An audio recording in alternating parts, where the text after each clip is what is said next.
How to get Facebook QR code. Hey guys, welcome back to this YouTube channel. Today I will show you that how can you get your Facebook QR code. So let's get started. On this process, firstly you'll have to open Facebook app with your logged in account.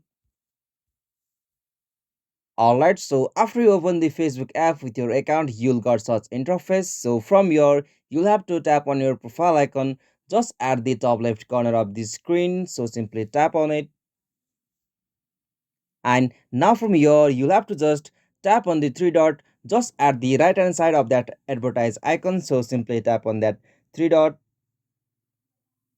Okay, so now from the profile setting you'll have to just scroll down at the bottom and go with the options like copy link, so simply tap on that.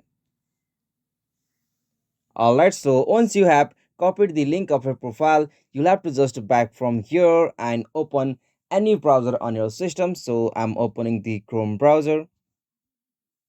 Alright, so after you open the browser, in the source field, you'll have to type for QR code generator. So simply have to type it and search that name on the Google browser. Alright, so after you search this on the browser, you'll have to just open any platform which will provide you to generate the QR code. So I'm selecting this one. Alright, so now from here, you'll have to scroll down and give the URL that you have been copied from your profile. So simply from here, you'll have to paste that.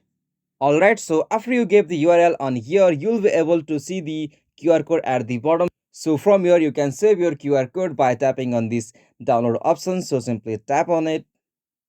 And now from here, you'll be able to download this QR code in different format like SVG or PNG. So simply choose one and click on this download.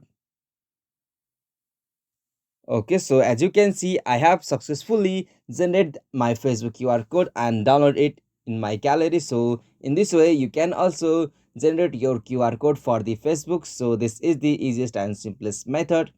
If you found this video helpful to you, please don't forget to subscribe our YouTube channel for more quick and short tutorial like this. Thank you for watching this video. Have a nice day.